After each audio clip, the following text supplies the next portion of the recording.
la estrategia para la nueva escuela mexicana y a partir de ello, bueno, cómo podemos trasladarla a la formación de los futuros docentes. Entonces, en ese sentido nos da mucho gusto darles la bienvenida. Le voy a dejar en buenas manos una parte del equipo de trabajo y con otras personas que va a estar coordinando la actividad. Perfecto. Al contrario, gracias por la invitación. Muchas gracias. Bien, gracias doctor. Pero quiero mencionar la semblanza de la maestra María Luisa. Ella es licenciada en Psicología y en Pedagogía con maestría en Psicología Escolar. Su trayectoria se centra en la formación docente y el trabajo con familias en educación preescolar, así como en el desarrollo de proyectos de investigación educativa en las áreas de lenguaje, pensamiento matemático y educación socioemocional. Ha sido autora y revisora técnico-pedagógica de materiales educativos para educación básica. Desde el 2016 se desempeña como subdirectora de Desarrollo e Innovación de Materiales Educativos para la Educación Preescolar y Primaria en la Dirección General de Materiales Educativos de la SEP, donde coordina la elaboración y actualización de libros de texto gratuitos y otros materiales educativos dirigidos a estudiantes, docentes y familias, así como su adaptación a formatos accesibles para personas con discapacidad visual. Pues vamos a tenernos el gusto de contar con esta presencia.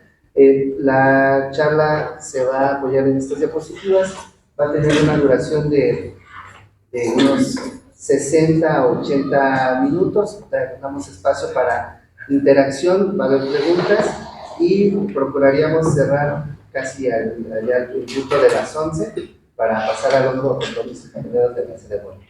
Pero bueno, sin más preámbulo, quisiera que le demos un fuerte aplauso a la maestra María Luisa. Gracias. Pues gracias por haberme invitado. Un gusto estar con ustedes. Pues maestros que están justo en esta importante tarea de la actualización y pues en torno a los libros de texto, que son una herramienta muy importante, ¿no? Pues como dijo el maestro, vamos a hacer una presentación más o menos fluida, pero por favor vayan anotando sus preguntas.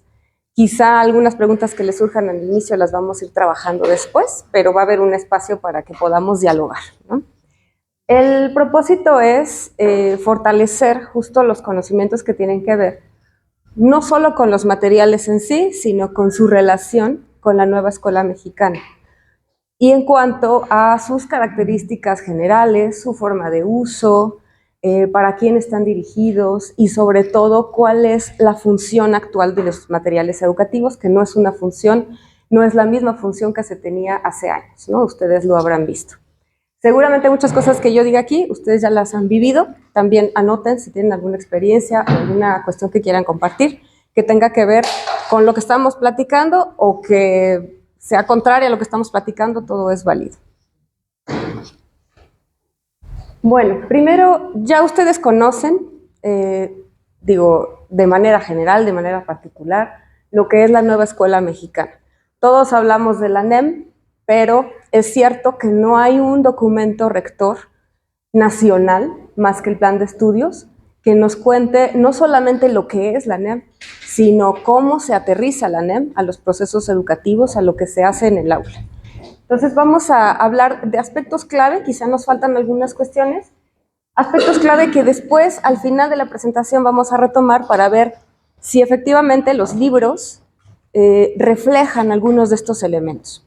Recuerden que no todos los materiales educativos van a reflejar de igual manera todos los elementos de la NEM o del plan de estudios o del programa de estudios, porque pues son un mediador, pero así como son un mediador, hay otros mediadores y también hay actividades diversas y ambientes de aprendizaje que son los maestros los que los generan dentro del aula. No todo tiene que estar plasmado de igual manera en un libro, pero sí debe permitir que todo lo que está en el plan de estudios y el programa de estudios se potencie y se implemente en el aula. Y bueno, hablo del aula porque estamos acostumbrados a hablar del aula como el lugar concreto donde ocurren estos procesos de enseñanza y aprendizaje, aunque recuerden que en este momento se hace un enfoque especial a la participación de la comunidad escolar y extraescolar. Bueno, ¿qué es la NEM? La NEM es mucho más que un modelo pedagógico. No es solamente cómo se aprende, qué aprenden los niños, cómo se enseña, cómo se puede evaluar, sino todo un proyecto educativo, porque tiene, así como tiene elementos pedagógicos, que ahora los vamos a ir viendo, también hay elementos éticos, elementos sociales, elementos políticos. Entonces, no es nada más una cuestión didáctica, pedagógica, sino de toda la sociedad y qué es lo que esperamos que aprendan los niños, pero ¿para qué? Para formar qué tipo de sociedad, para actuar de qué manera, respondiendo a qué problemáticas o a qué condiciones. Por eso se le llama más un proyecto educativo que un modelo pedagógico. Ahora, como elementos clave, pues ya lo había mencionado, la comunidad es el núcleo integrador de los procesos de enseñanza y aprendizaje, y esto no es nuevo, nada de esto puede ser que sea nuevo, pero sí hay un énfasis especial, y eso es lo que le da a la nueva escuela mexicana su carácter actual. Ahora, la comunidad, pues se puede entender de muchas maneras. La comunidad, pues son las personas que cohabitan, que se involucran en el proceso educativo, porque no es la comunidad que está fuera de la escuela, sino la comunidad que entra a la escuela y la comunidad que se ve beneficiada por lo que se hace dentro de la escuela. Hay una relación distinta entre comunidad extraescolar y comunidad escolar como tradicionalmente se había manejado. Y la comunidad no necesariamente es salir de la escuela, pero ustedes lo conocen, pues es también traer a veces elementos de la comunidad dentro de la escuela. En la medida de las posibilidades, porque también vamos a ver cómo en la teoría puede parecer muy sencillo, pero ustedes seguramente lo han vivido, en la práctica hay muchas limitantes administrativas, técnicas, de tiempo, de espacios. Ahora, autonomía profesional del magisterio es algo que está desde el plan de estudios, ustedes también ya lo conocen, y es un movimiento político importante. Por eso decimos que la NEM no es nada más un modelo pedagógico. Y pues ¿de qué se trata? De darle un lugar preponderante al maestro y a sus decisiones.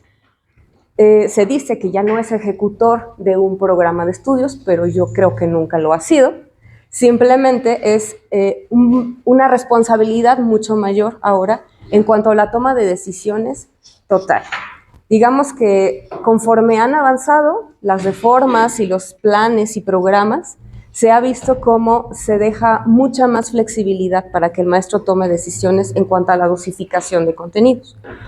Veíamos cómo en 2011 o antes, la dosificación estaba hecha desde los programas. Posteriormente había una dosificación, digamos, parcial, en donde sí hay contenidos limitados en algún campo formativo, en disciplinas, en asignaturas, pero es el maestro que decide de qué manera los implementa, en qué momento del ciclo escolar, cómo los retoma para profundizarlos, para ampliarlos, y ese fue el programa del 17. Pero en este momento la dosificación, es decir, de qué manera se van a implementar cada contenido, cada PDA a lo largo del ciclo escolar, cómo se repiten, cómo se reiteran, es totalmente la responsabilidad de los maestros. Y no es un maestro en solitario, sino se espera que sea en colectivo y que haya siempre un diálogo, cosa que también seguramente ustedes han encontrado con grandes dificultades para el espacio y el tiempo para verdaderos diálogos y para acciones colectivas pues de largo alcance, ¿no? Pero la idea es que con esta autonomía profesional del magisterio, pues que es una gran responsabilidad, también venga una figura distinta para el maestro, que no es precisamente un cambio tan radical en cuanto a la ejecución del programa, pero sí en cuanto a la responsabilidad también política. ¿Por qué política? Porque no tiene que ver con que sea partidista, sino porque hay una toma de postura de cualquier condición, cualquier problemática, dificultad que exista en la sociedad. Y esto que existe en la sociedad pues se va replicando en las escuelas, ustedes seguramente también lo han visto, y cómo el maestro tiene una gran responsabilidad porque si no toma una postura, está tomando la postura de la validación. Y eso también lo podemos ir viendo poco a poco, y que tiene que ver con estos valores, la parte ética de la NEM, que habla de la inclusión y la equidad, la igualdad sustantiva, la solidaridad, el respeto, la justicia, en donde si nosotros detectamos que hay una situación que vulnera estos valores, si uno no actúa, pues los valida la situación, ¿no? Entonces, en ese sentido, por eso la autonomía profesional del magisterio no nada más son decisiones académicas o pedagógicas o didácticas, sino políticas también. Bueno, y el codiseño, esto va de la mano con la autonomía profesional del magisterio, y ustedes ya conocen cómo a partir de un programa sintético, pues se elabora un programa analítico, también en colectivo, también que es dinámico, que tiene que ver con las necesidades de las escuelas, de la comunidad, pero también que tiene que ser aterrizado a la realidad pedagógica, ¿no? Es decir, no se resuelven problemas sociales, sino que se vuelven pedagógicos dentro de la escuela, y esta es la parte del codiseño que aplica tanto a los programas, para elaborar el programa analítico, como para la elaboración de los mismos materiales, para la planeación, todo eso en un codiseño, porque hay un elemento nacional, en este caso podría ser el programa sintético, el plan de estudios, pero también hay elementos locales. Y la integración curricular, pues esta sí es más, no puramente, pero sí es más pedagógica, que tiene que ver con los campos formativos en lugar de las asignaturas, que son campos formativos que lo que buscan es no fragmentar el conocimiento, que eso tampoco es nuevo, pero lo que puede ser nuevo es que se proponga en un contexto de un proyecto educativo de ese tamaño. En la integración curricular, pues también va a implicar que haya una integración de saberes, no nada más el saber universal que puede estar en un libro, en una enciclopedia, en un diccionario, sino los saberes de la comunidad, los saberes ancestrales, los saberes locales, los saberes de ustedes como maestros, de las familias, de los alumnos. Entonces, esa integración curricular no nada más hace alusión a los campos formativos, o sea, una cuestión meramente administrativa, sino a una concepción distinta del conocimiento y de cómo hay un diálogo verdadero de saberes en donde uno no se debe imponer ante otro. El derecho humano a la educación, bueno, voy a seguir aquí, el derecho humano a la educación de las y los estudiantes, que esto también aplica para las cuestiones que son responsabilidad del Estado mismo, y por eso también la NEM es un proyecto de gran tamaño, donde también los agentes educativos no son solamente los maestros o las familias, sino ya también se aplica para muchas más figuras. La responsabilidad ciudadana, donde ya vimos que la comunidad tiene un papel importante, y no solo es la comunidad extraescolar como una cuestión ambigua, sino figuras muy específicas, incorporando también, como siempre, a las familias. La participación en la transformación de la sociedad, esto tiene que ver también con una postura ética, política, social, en donde se parte de que hay condiciones desiguales, y condiciones desiguales que por mucho tiempo quizá no se habían visto o no se había hablado de ellas. Y la participación en la transformación quiere decir que no solamente es aprender conocimientos, digamos, de manera factual, sino también actuar. Es el tipo de ciudadano que se espera formar, que participe, que sea crítico, que entienda cuáles son las condiciones de desigualdad y que haga algo para transformar, siempre adecuado al nivel educativo del que hablamos. La transformación va a ir diferente, evidentemente, desde preescolar hasta, bueno, hablando de básica, hasta secundaria. El respeto a la dignidad humana, y esto es muy importante porque va también emparejado con cuestiones como la inclusión, la equidad, con darle atención a todos de la misma manera, por igual, y no solamente en el sentido de homologar, sino de darle a cada quien lo que necesite. Y esto tiene que ver también con algunas otras reformas que he hablado de la individualización de los procesos de aprendizaje, y en este caso, repito, no es que sea algo que se extrae de lo anterior, sino que se enmarca en un modelo, en un proyecto mucho más amplio. El respeto por la naturaleza y cuidado del medio ambiente, porque no nada más hablamos de respeto al otro como ser humano, sino a los seres humanos que quizá no han nacido, a los animales, a las plantas, es decir, es una noción de respeto mucho más amplia. La promoción de la cultura de paz, que tiene que ver también con la interculturalidad crítica, y estos, bueno, ustedes los han visto como ejes articuladores. Aquí yo los puse como elementos clave porque justamente son como la columna vertebral de la nueva escuela mexicana, o sea, entendiéndola como un proyecto muy amplio.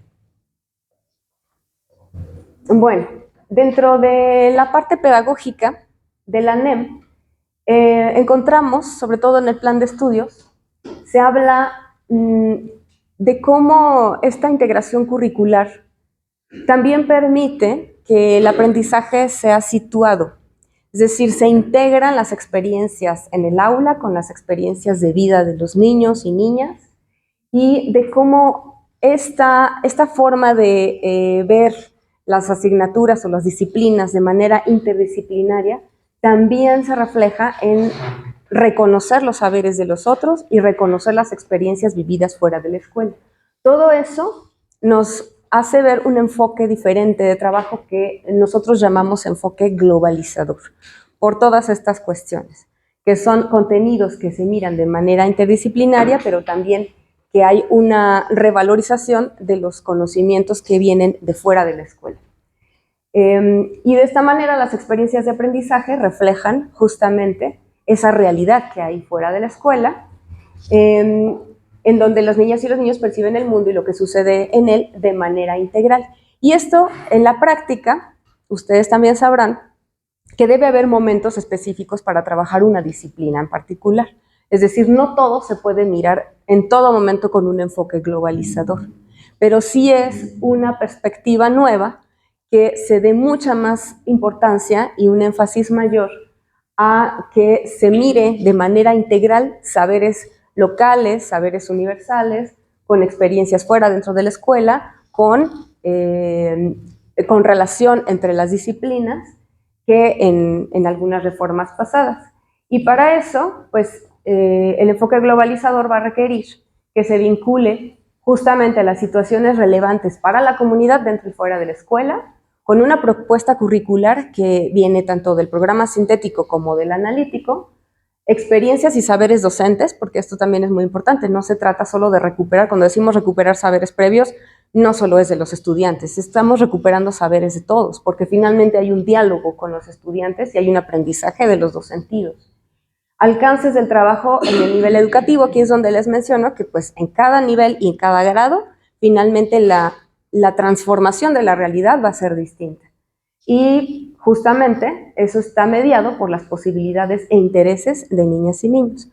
Aquí el enfoque globalizador, siempre ha habido una discusión fuerte con respecto a estas posibilidades e intereses de niñas y niños. ¿Por qué? Porque justamente el trabajo más adecuado o más natural, la forma de trabajo más natural para atender el enfoque globalizador ha sido el trabajo por proyectos, como ustedes también conocen. Entonces, el trabajo por proyectos pues requiere que se parta de posibilidades e intereses de niñas y niños, cuando finalmente también estamos enmarcados en un programa de estudios a nivel nacional, que es el sintético, en donde los intereses de niñas y niños van a tener que encontrar cabida ahí, ¿no? Entonces, ese es un trabajo importante del maestro, pero también ha sido visto como una contradicción durante muchos años, en donde los proyectos deberían nacer de la problemática real y de los intereses de niñas y niños, cuando en realidad es necesario como maestro enfocarlos dentro de un problema pedagógico, ¿no? Pero bueno, esa es una discusión que no va a tener un fin pronto, y es muy rica también para saber de qué manera se interviene como maestro en un trabajo por proyectos. Y cuando hablamos de codiseño, ya les había explicado que codiseño no nada más es elaboración del programa analítico, también es participar en la elaboración de materiales, y no solo en la elaboración, sino en su uso.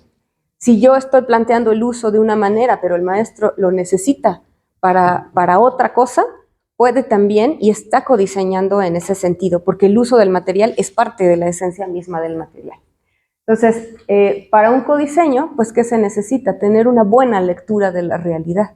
Lectura de la realidad es algo de lo que se ha hablado mucho, es un término a veces que queda ambiguo, y puede ser muy sencillo, como simplemente ser muy observador, pero también de manera muy crítica, es decir, no es observar la realidad tal cual es, sino observar lo que hay detrás que hemos normalizado.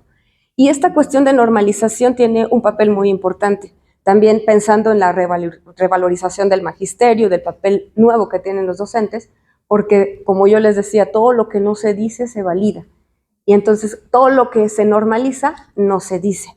Entonces hay muchas condiciones desiguales que pueden ser muy, muy sencillas, ¿no? Estamos pensando quizá en cuestiones económicas, en pobreza extrema, pero no.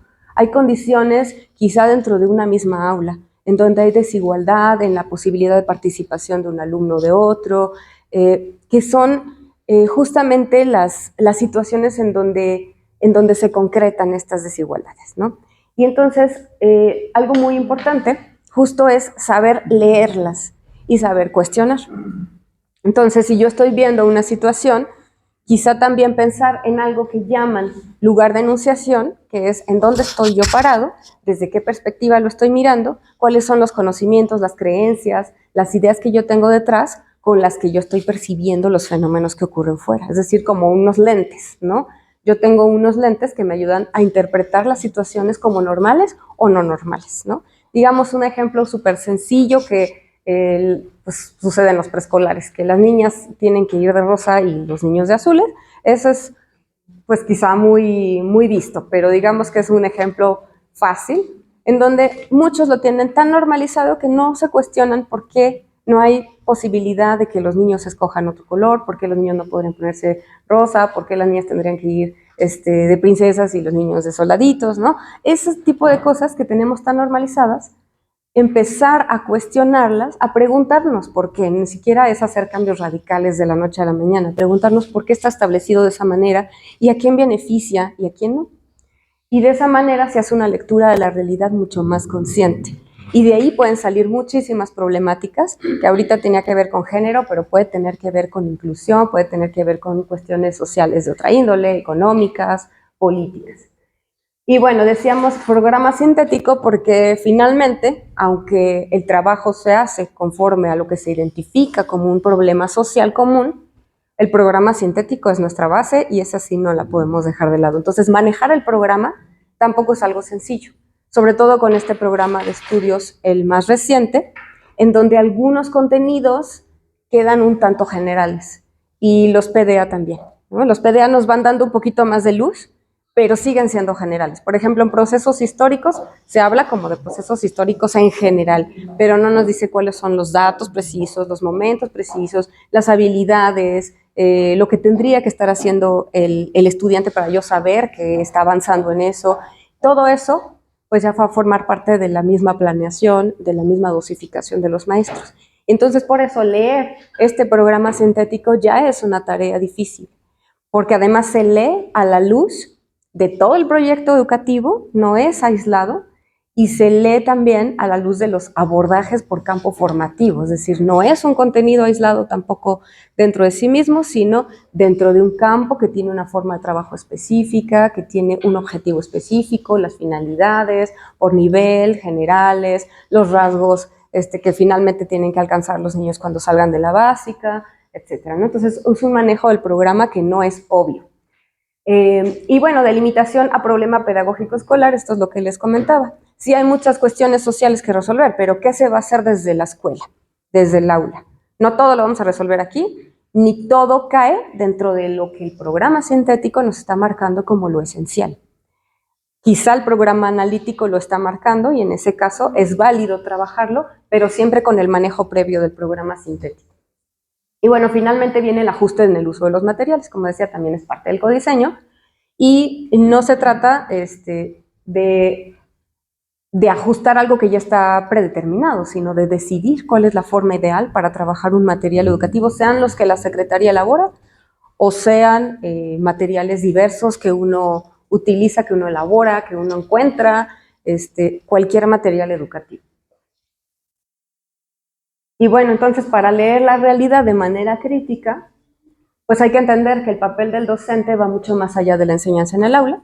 Ya dijimos que hay una postura política y social, es necesario manejar documentos curriculares, trabajar en equipo, colaborar, dialogar, muy importante y muy complicado, también yo lo entiendo para los maestros, por los tiempos. Tener mirada crítica, y crítica no significa ni estar criticando las cosas, sino cuestionarlas, preguntarnos por qué suceden, porque solo así vamos a dejar de normalizar ciertas cosas que quizá nunca en la vida habíamos visto y vale la pena trabajarlas. Y estar consciente de mis lugares de enunciación, lo que ya les comentaba, desde donde yo estoy viendo lo que estoy viendo, ¿no? Si para mí es normal que las niñas estén de rosa y los niños de azul, quizás es porque en mi propia historia eso era normal, en mi propia historia eso era lo válido, eso era lo único posible. Hay que analizar también cuáles son mis propias creencias y mis propios lugares desde donde yo juzgo.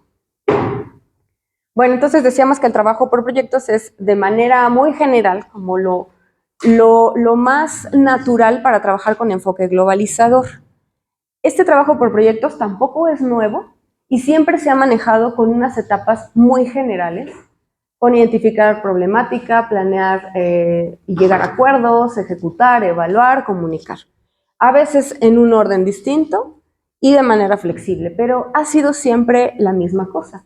Ahora, lo que tienen los proyectos desde la nueva escuela mexicana es que precisamente parten del reconocimiento de algo que se cuestiona, de algo que no está bien, de algún problema, aunque sea menor, de una situación no deseable, de algún interés también de los estudiantes. Esto también sigue siendo válido, no todo tiene que venir de un problema, quizá de algún tema relevante, no porque sea problemático, sino porque es relevante en algún momento en alguna comunidad.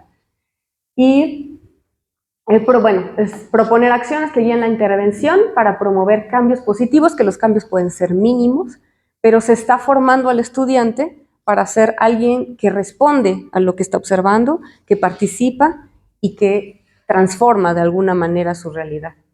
¿Y qué no es proyecto? Porque esto sí es muy común. Secuencia de pasos, ¿no? O sea, decimos, bueno, como no es una actividad puntual que inicia a las 11 y termina a las 11:30, es proyecto, porque lo voy a continuar mañana, porque implica que lo hagan de diferentes maneras, pero un proyecto debe tener siempre como finalidad una producción. Puede no ser tangible la producción, puede ser algo que aprendieron, algo que transmitieron, pero finalmente lo podemos poner en un algo, que puede nombrarse, ¿no? Pero de todas formas, cualquier actividad diversa que se realiza en torno a un hilo conductor tampoco es un proyecto. Tiene que tener ciertas características, es decir, los procesos pedagógicos se tienen que poder insertar dentro de las acciones que nos va llevando el proyecto para realizar cierta producción, que la producción finalmente no es la importante, quizás sí en cuanto al impacto social, pero no en cuanto a lo pedagógico, porque puede no quedarnos nada, pero los procesos de desarrollo de aprendizaje se pudieron implementar. Y un producto no en sí mismo un objeto de evaluación, es decir, tampoco es que yo logré hacer una manualidad o que logré montar un espectáculo sin que hubiera un proceso de aprendizaje detrás. Entonces, el proyecto, aunque no es nuevo, implementarlo para lograr todo esto, para lograr que la parte social y la parte pedagógica se lleven de la mano de manera armónica, esa es la parte muy complicada y muy retadora de los proyectos, ¿no? Pero ahí hay algo que el plan de estudios no dice. No dice que se trabaje siempre por proyectos.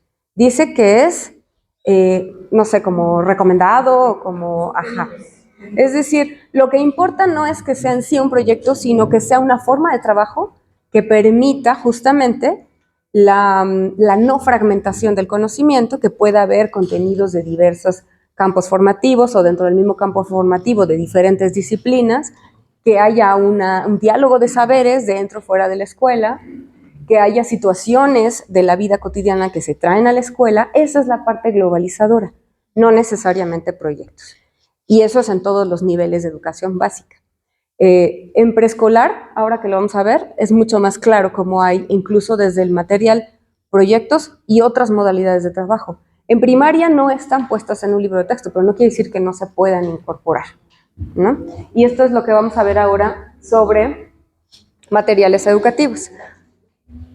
Claro que de la NEM pues nos pudimos quedar muy cortos porque es un proyecto verdaderamente extenso, pero estos son los elementos que vamos a ir trabajando conforme veamos los materiales. Bueno, ¿en qué lugar queda un material educativo? Pensemos por ahora los materiales que envía la Secretaría, pero puede ser cualquier material, incluso Un paquete de galletas puede ser un material educativo si se utiliza con fines pedagógicos de manera sistemática. Pero pensemos primero, apropiación del plan de estudios, del plan, conocimiento del programa, lectura de la realidad personal y colectiva, que esto inicia siendo personal, pero como les dije es un trabajo colectivo de la escuela. Identificación de contenidos curriculares, yo voy viendo del programa sintético cómo eso que salió de la lectura de la realidad lo puedo abordar desde el plano pedagógico. Y después, territorialización de contenido psicodiseño, que esto no es necesariamente un ciclo así, podemos brincar de uno a otro.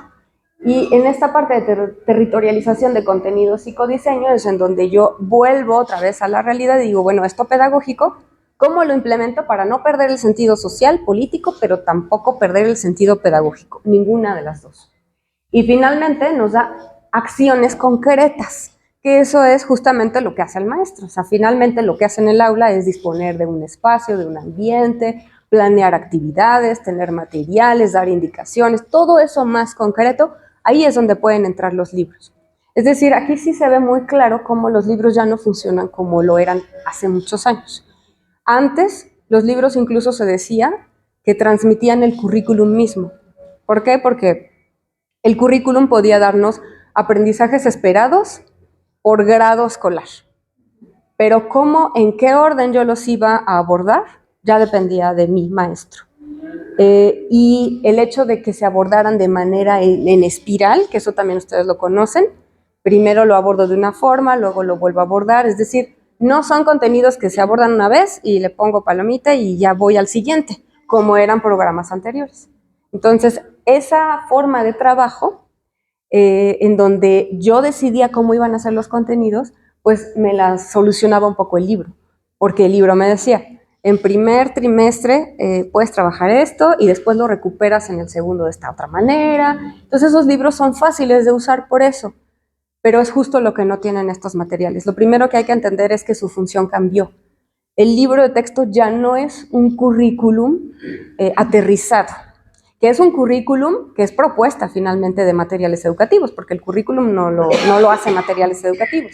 Pero cuando salía el libro con esa dosificación, se podía tomar como currículum, es decir, día 1, página 1, día 2, página 2. Y lo que hacía el maestro era ir cambiando de los libros. Bueno, hoy va a ser español, mañana matemáticas, conocimiento del medio, respetando las horas lectivas que también estaban en el programa. Ahora, esta flexibilidad y esta libertad, pues claro que deja muchos vacíos que se tienen que llenar con conocimiento, ¿no? Y en este caso, el libro entonces es el último peldaño.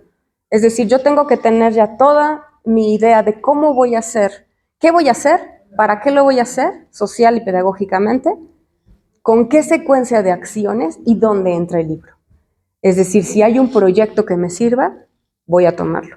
Si me sirve parcialmente, lo tomo y lo modifico. Si no me sirve, tomo como ejemplo los que están y voy a crear uno nuevo. Y no solo en cuanto a proyectos, porque como veíamos, no todos se manejan proyectos.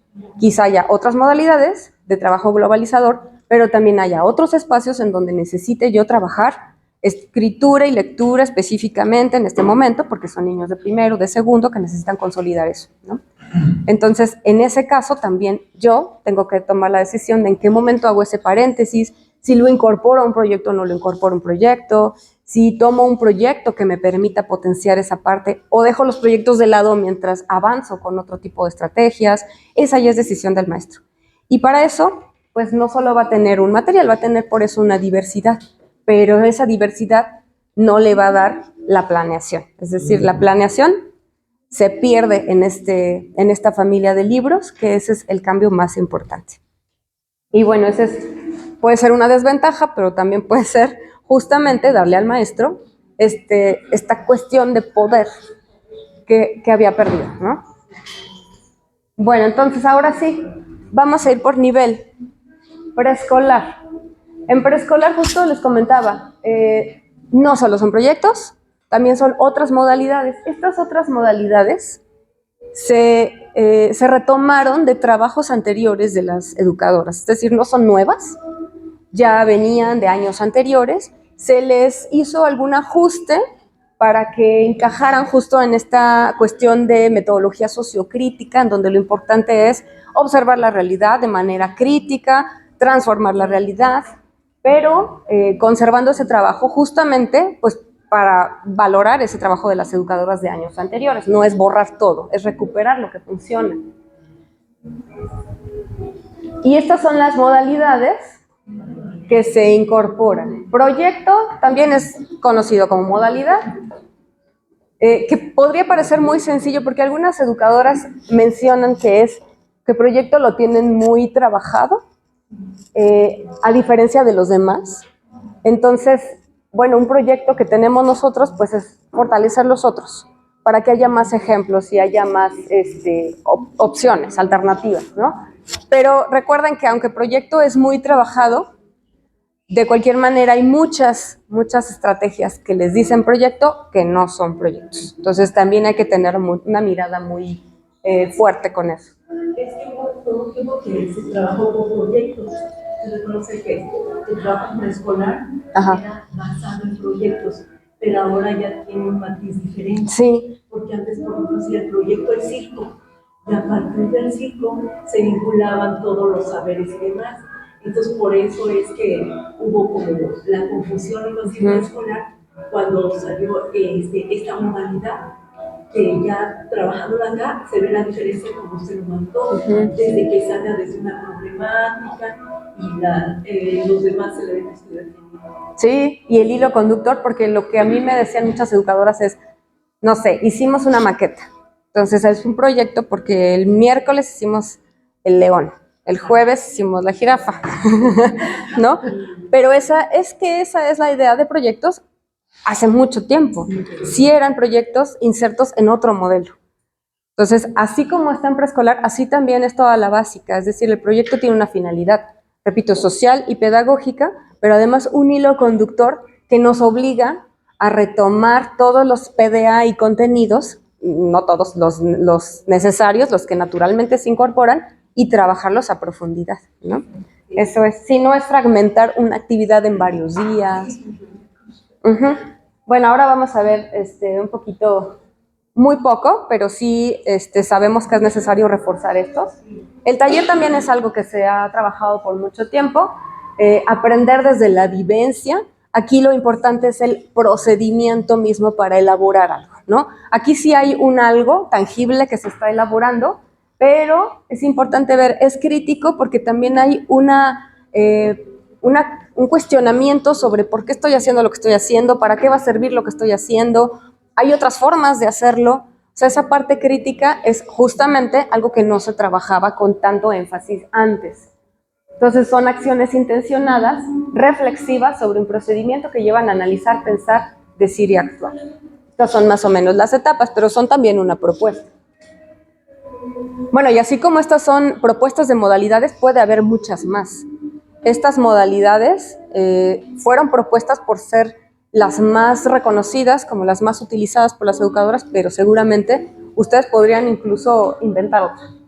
Rincones de aprendizaje, bueno, aquí sí son espacios físicos, los rincones de hecho se trabajaron recientemente, creo, posibilitan intercambios diversos y dinámicos. Aquí lo importante es el explicar por qué quiero ir al rincón tal, qué es lo que voy a hacer en ese rincón, colaborar con nosotros y aprender a ser autónomos, porque hay una lista de cosas por hacer y los niños de preescolar ya saben en qué momento les toca cambiar de rincón, en qué momento les toca explicar al grupo lo que hicieron. Entonces aquí la autonomía se trabaja especialmente.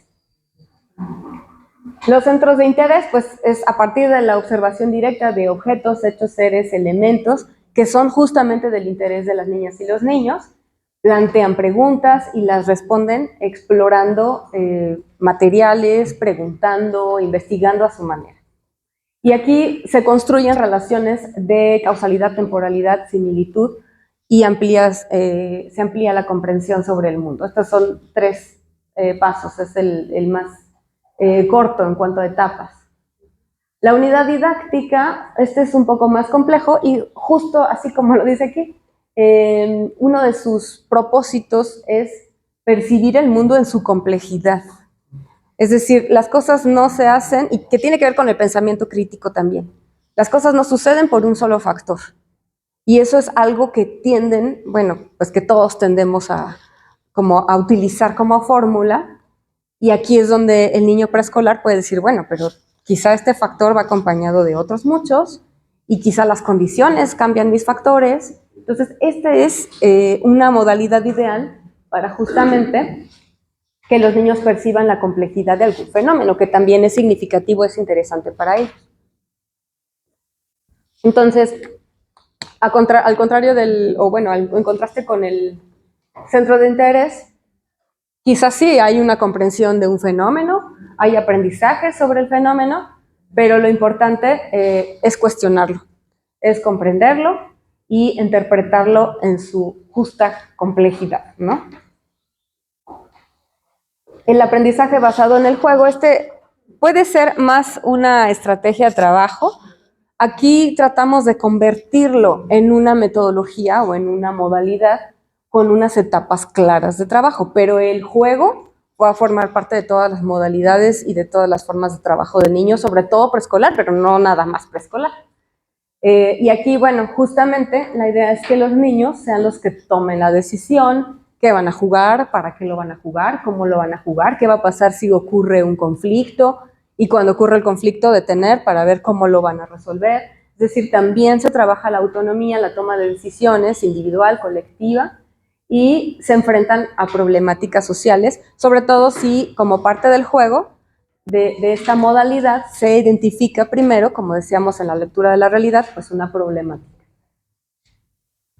Bueno, ahora, el libro de modalidades, pues es un libro que se entrega a la maestra, no está dirigido al niño en los proyectos modalidades, evidentemente, pero aquí ahora son materiales, les voy a presentar materiales que sí están dirigidos a las niñas y los niños. La idea es que justamente la maestra sea la que encuentre la articulación en el uso de estos materiales. Esa articulación a veces no es tan evidente ni tan fácil. ¿Por qué? Pues necesitaría revisar los materiales todos para saber en qué momento, si yo estoy trabajando un tema, quizá el proyecto me habla sobre abejas y yo voy a encontrar un material que quizá no me habla sobre abejas, pero sí sobre el cuidado de la naturaleza o sobre formas de producción de alimentos, dependiendo del enfoque que yo quiera darle a ese proyecto. Es decir, los proyectos y modalidades son la base del trabajo, son lo que organiza la actividad diaria en el aula, y estos materiales se ven como un complemento, como un satélite. Es decir, en qué momento los voy a implementar no es de principio a fin, no están dosificados, incluso están un poco al azar, pero es la maestra quien tiene que determinar en qué momento y cómo los utiliza. Ahora, sí hay una forma de utilización que se sugiere en el mismo material, porque estos materiales tienen una parte,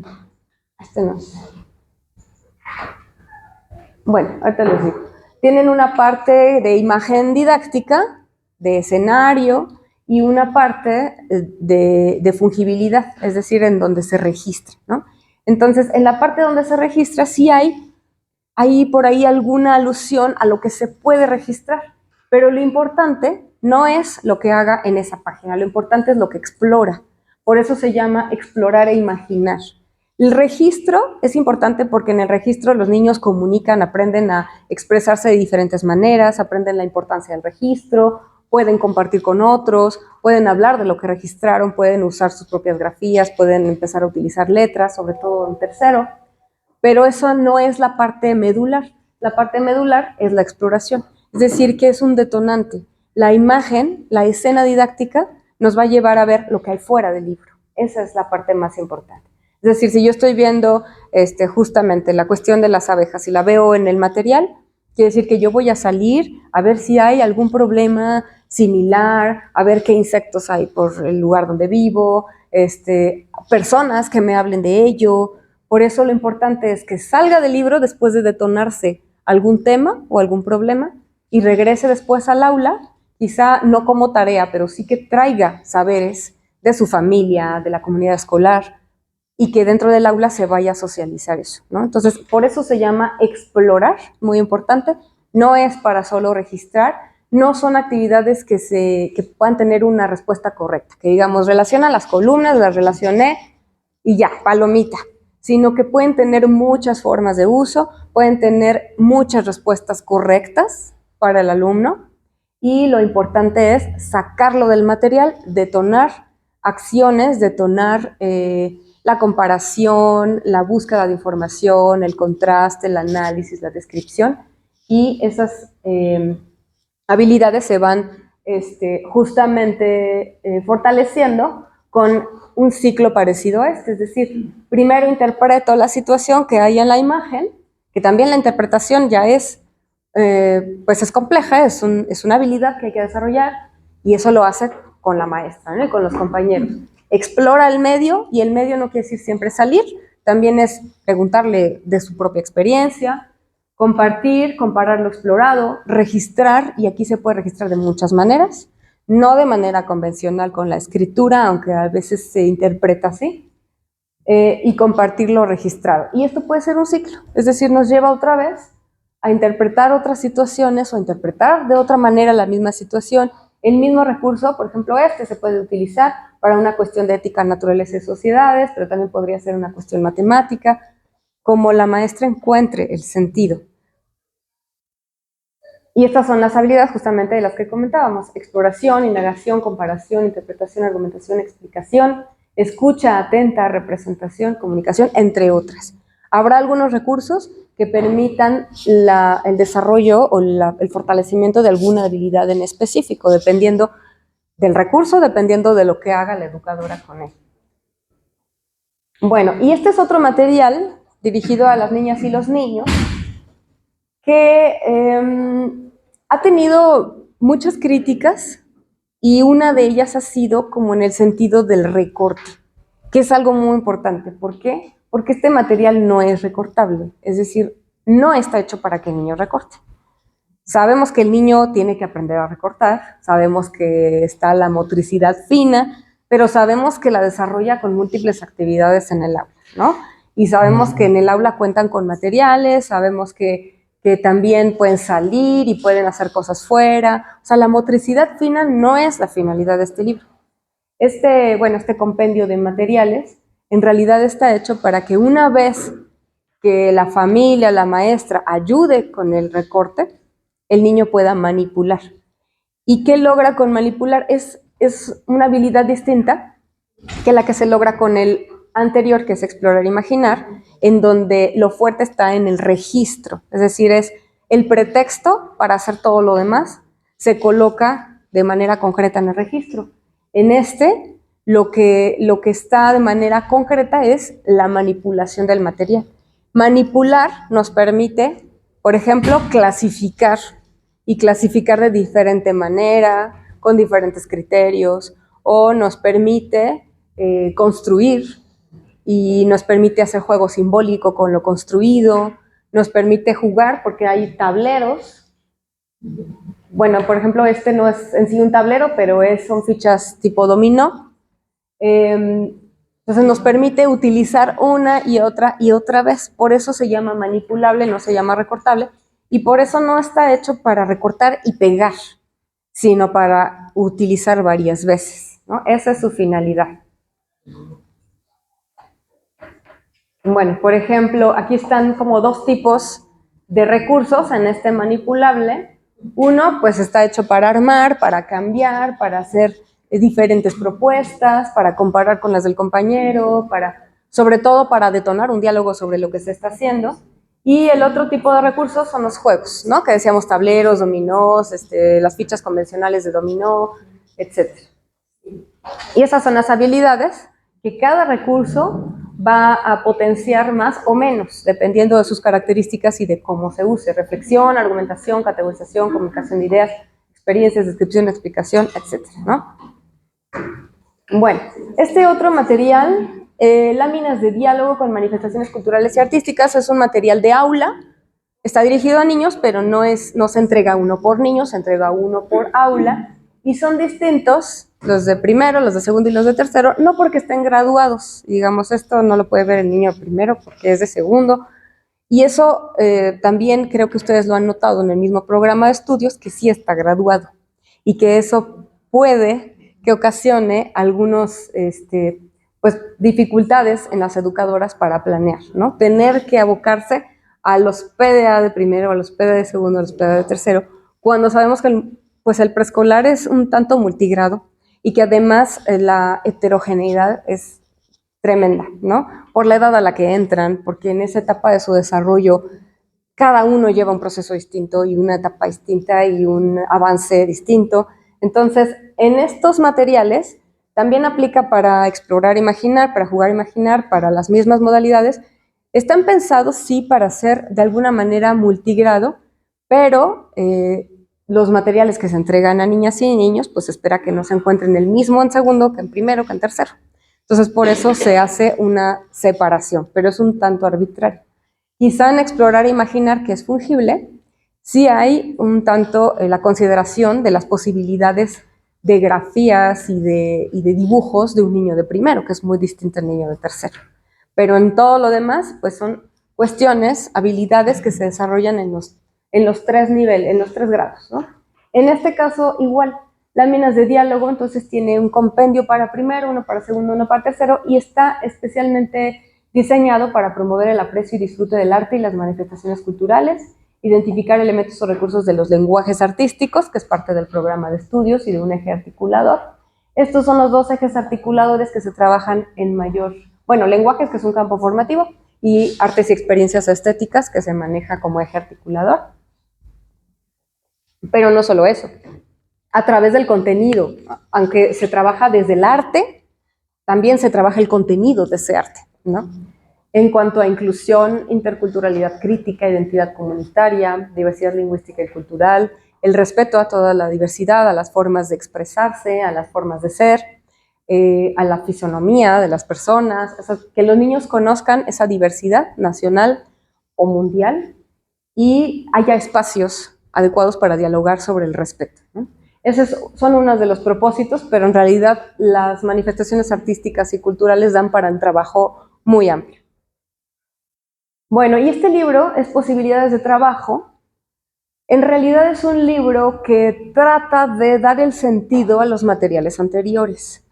Es decir, no es un material más, es el material que explica justamente esto que le estaba diciendo de modalidades, de explorar, imaginar, de jugar, imaginar, de las láminas didácticas, ¿no?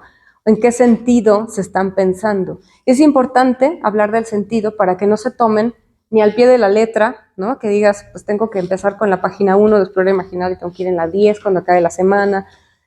Todo esto hay que decirlo. O sea, si bien puede ser obvio, hay que decirlo no nada más a las educadoras, porque también figuras superiores, autoridades educativas, digamos ATP, supervisores, necesitan también conocer cómo es el uso que se espera del material, para que no haya solicitudes que vayan en contra del uso del material, ¿no? Y por eso está este material, que además tiene fichas. Las fichas no son directivas, que también así se ha interpretado, ¿no? Son fichas que hablan de cada una de las páginas de los materiales anteriores, ¿no? Es decir, esta que veíamos de la comunidad, las calles, cómo se hizo, pensando en qué campo formativo, qué PDA, cómo se puede utilizar, es decir, qué puede hacer la maestra con ese recurso, cómo se puede usar el espacio fungible de ese recurso. No es limitativo porque, como les digo, eso dependerá de la planeación, pero sí creo que es importante dar el sentido para que se entienda cuál es su utilidad, cuál es su función y cómo yo puedo adecuarlo a mis propias necesidades. Pero para adecuar, primero necesito entender la función que tiene, ¿no? Entonces, bueno, estas posibilidades de trabajo. Y de preescolar también está el libro de múltiples lenguajes, pero como está en todos los niveles, ese lo coloco hasta el final porque tiene las mismas... bueno, y aquí estaba lo de la ficha, justamente que les comentaba. Contenido, PDA, propósito del recurso y posibilidades de uso. Bueno, para educación primaria. En educación primaria, pues, está la misma concepción del trabajo globalizador, los proyectos que son la manera más natural, digamos, más conocida de trabajar con este enfoque, y que son propuestas, ¿no? O sea, seguimos con la misma idea de la función de los libros de texto que no dirigen la planeación, que no establecen un orden de los aprendizajes, sino son propuestas para que la maestra en el momento en que lo necesite, lo utilice conforme a sus necesidades, las necesidades de los alumnos. Por ejemplo, bueno, aquí está, empezar por nuestros saberes, libro para alumnos, maestros y familia. Este material es informativo, digamos que es como tener un tipo de enciclopedia para consulta. No es de ninguna manera que el alumno se tenga que aprender el concepto o tenga que sabérselo de la manera como se establece en ese material, tampoco realizar evaluaciones conforme a lo que dice aquí, pero son, digamos que para quienes tengan pocas posibilidades de consultar en otras fuentes, sobre todo bibliotecas, fuentes impresas, este puede ser un recurso complementario, pero no es el único y se tiene que entender así. Bueno, ¿y por qué es para alumnos y maestros y familias? Porque en la edición que todavía se está imprimiendo, hay una sección diferenciada para alumnos y para maestros y familias con un nivel cognitivo distinto y con recomendaciones distintas. Digamos que en el caso de maestros y familias se agrupan porque son dos agentes importantes en el desarrollo y aprendizaje de los niños, no los separamos, pero también damos algunas recomendaciones que ya son más de orden didáctico o de búsqueda de información en otras fuentes.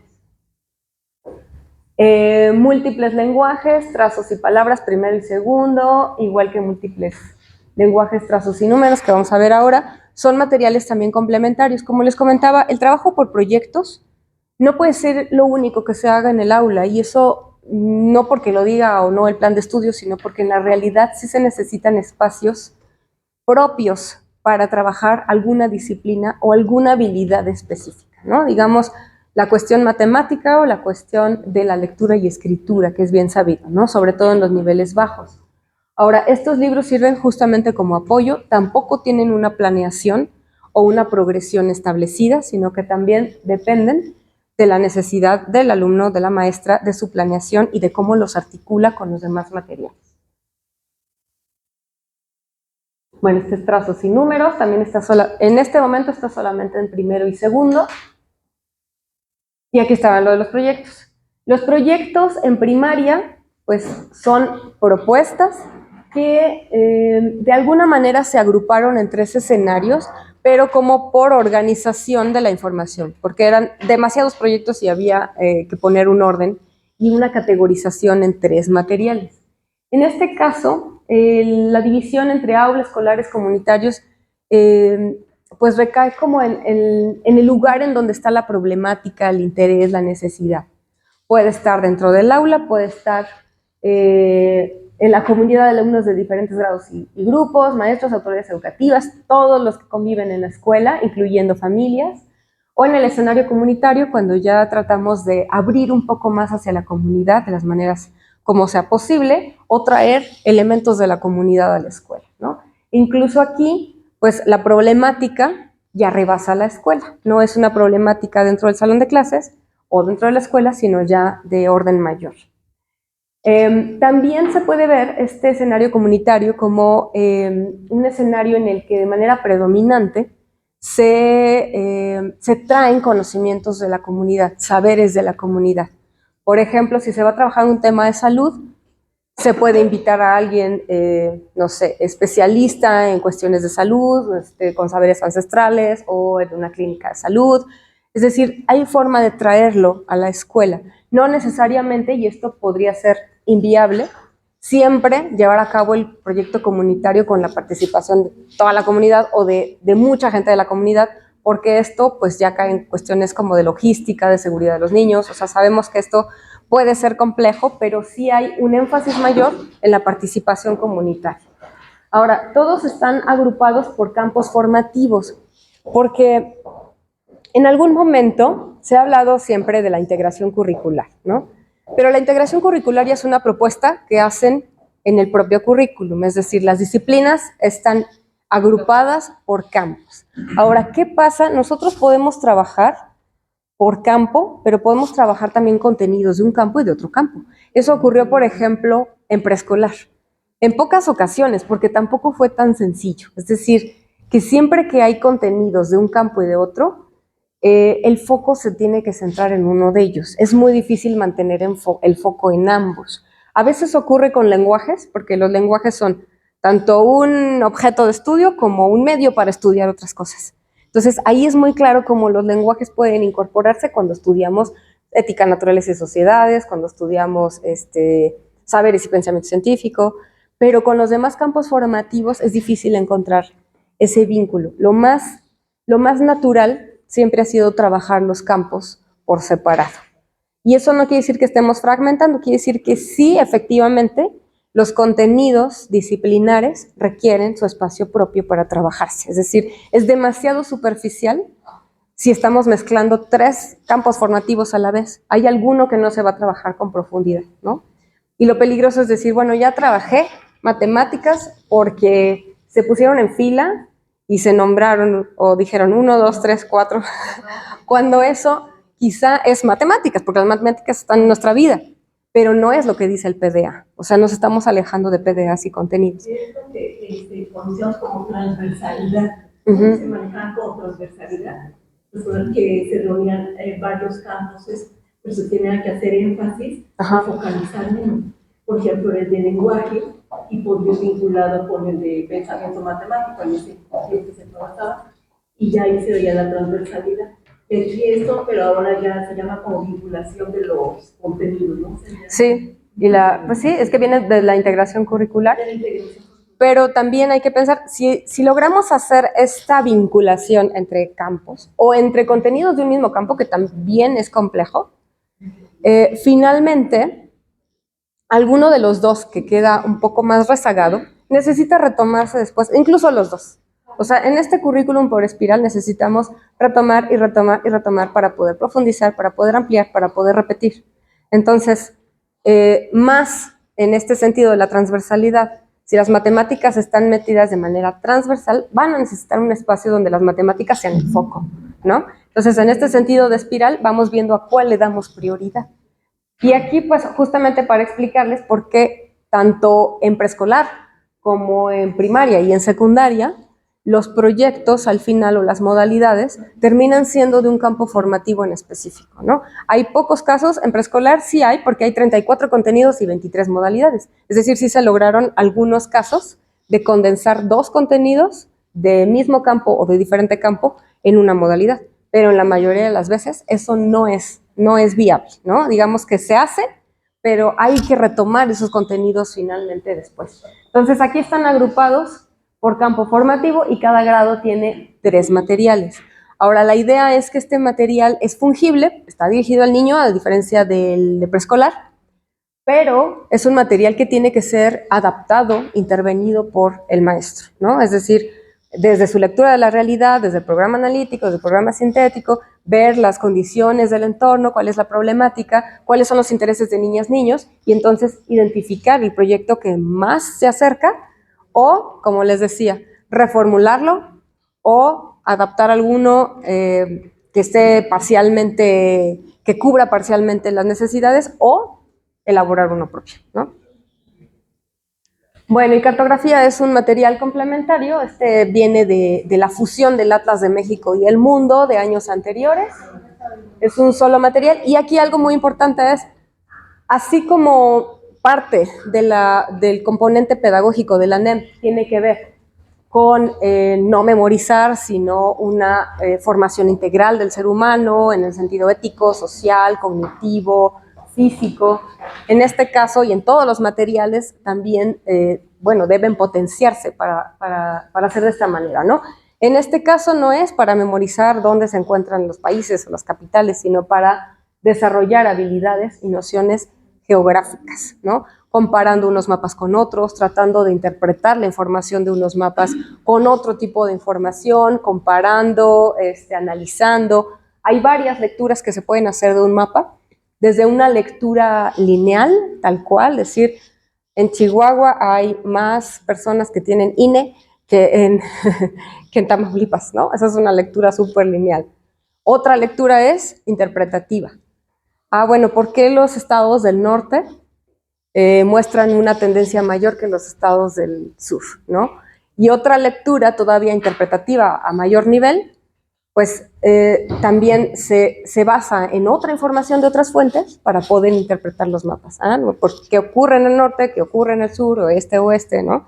Entonces, esas diferentes lecturas de los mapas justamente son las que van a propiciar que se desarrollen habilidades cartográficas y geográficas y no la memorización de datos, ¿no? Pero esto es un ejemplo con cartografía, pero ocurre con todos los materiales, que finalmente los materiales detonan procesos cognitivos superiores, pero no necesariamente son información oficial, universal, que se deba memorizar, y además contemplando que la información no es una información, sino muchas informaciones, ¿no? En esta ecología de saberes, que también le llaman así, en donde los saberes son horizontales, en donde no es nada más una perspectiva, una forma de ver las cosas, sino pues a través de la mirada de muchas personas, ¿no?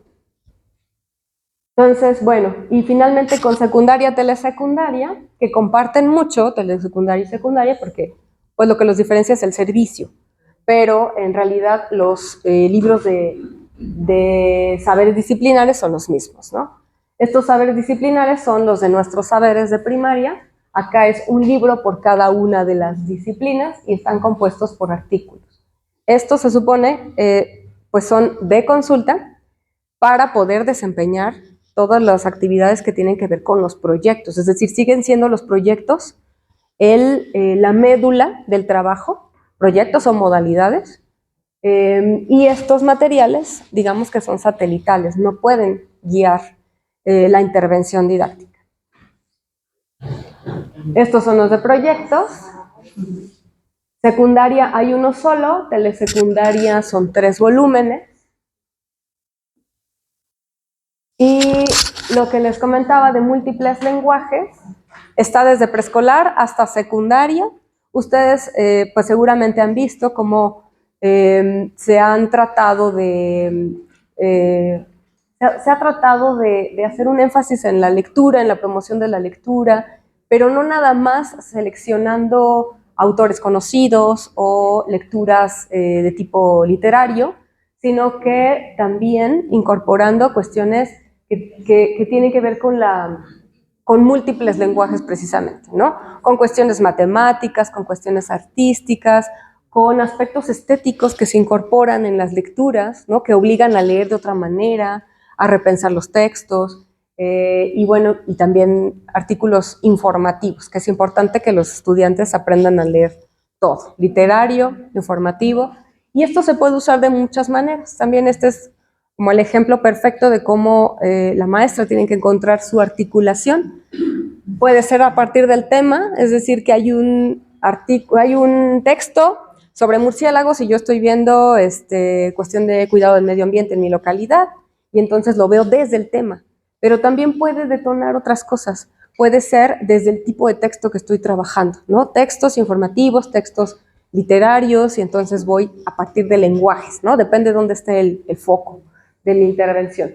Y bueno, estos son, también se pueden leer, digamos que en individual, en colectivo, se pueden organizar clubes de lectura, es decir, esto ya está totalmente abierto a la maestra y a la forma como promueve la lectura, ¿no? Y a la comunidad. Digamos que también hay escuelas en donde los papás van y leen algún texto literario, ¿no? Lo representan, hacen lectura dramatizada, hay muchísimas cosas que hacer con ellos, ¿no? Pero sí es un compendio más dirigido hacia el campo formativo de lenguajes y de la cuestión estética y artística, que también viene de otros recursos, como las láminas, ¿no?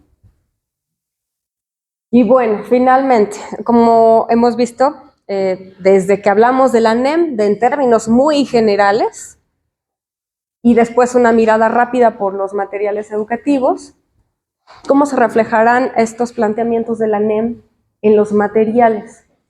Primero y lo más importante es la función del maestro. El material ya no hace la planeación, ya no tiene una propuesta de currículum a seguir, de dosificación de contenidos, de formas de articular un material con otro, pero sí detona procesos, ¿no?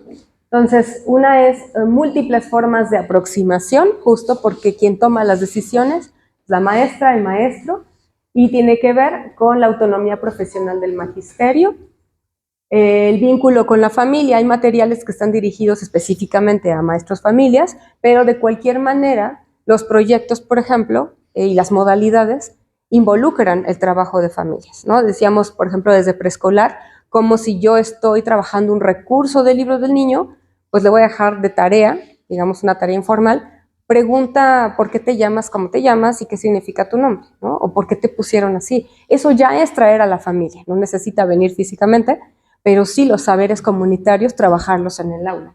Y no solamente trabajarlos como el saber mismo, sino como esa valoración por lo que otros saben. Los valores democráticos, muy importante, y eso se ve también, porque ahorita hablamos de cuestiones más de contenido del libro, pero el libro se puede mirar de muchas maneras. El libro se puede mirar desde lo editorial, por ejemplo, desde los procesos de producción del mismo material, por ejemplo, desde lo editorial y desde la producción. Estos libros, la mayoría se hicieron conforme a invitaciones a maestras y maestros que justamente hicieron una lectura de su propia realidad para plasmarla en un proyecto o en una modalidad. Entonces, esa lectura de la realidad está puesta en los libros para darle esa diversidad, es decir, no está puesto desde el centro, ¿no? Digamos que yo aquí vivo y yo observo lo que se necesita cambiar en el entorno, sino que los maestros observan sus propias realidades. Entonces, desde ahí también hay tanto una revalorización del magisterio y de su capacidad para transformar a través de la elaboración de los materiales, pero también justo con esta mirada crítica que traen cuando participan con nosotros, pues desde los valores democráticos, es decir, que hay una lectura de la realidad basada en la diversidad de condiciones, en la cuestión como de cuestiones de inclusión, de justicia, etc. ¿no?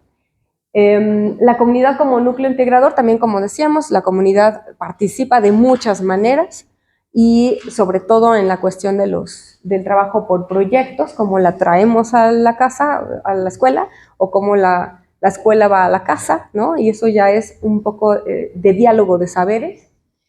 Y con una mirada crítica y transformadora de la realidad, muy importante porque justamente, como decíamos, como decía la maestra, son proyectos o son modalidades o son centros de interés o son cualquier modalidad, pero ahora está empapada de una visión también social, política, en donde la transformación es importante y para transformar necesito darme cuenta de qué ocurre y para darme cuenta de qué ocurre necesito observar la realidad de manera crítica y saber dónde estoy yo, en qué lugar, desde dónde estoy observando lo que pasa, ¿no? Y eso se plasma en los proyectos, pero también por ejemplo, en los materiales gráficos de preescolar. Y bueno, y hablando de materiales gráficos, pues también la invitación para hacer contenidos de libros, que les decía que la parte del proceso también se refleja en estos planteamientos de la NEM. También hubo invitaciones a creadores visuales, entonces los libros no tienen un solo estilo editorial o una línea editorial gráfica, sino que tienen una diversidad de estilos de las personas que decidieron participar, los creadores visuales, que son niños, jóvenes, personas adultas, y que también plasman esa mirada diversa, ¿no? Bueno, y con ejes articuladores, integración curricular, pues precisamente los ejes articuladores no son como un satélite que se incorpora al final, sino que precisamente articula.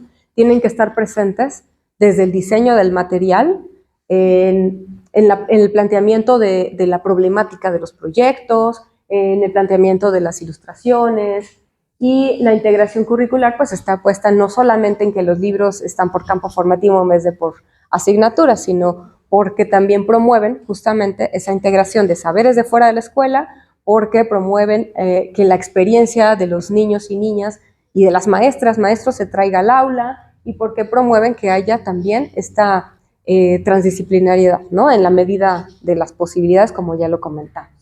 Bueno, esas serían algunas cosas. Yo creo que podríamos estar mucho más tiempo, pero creo que sería muy bueno cerrar para poder escuchar sus comentarios, preguntas. No sé cómo ven. Ajá.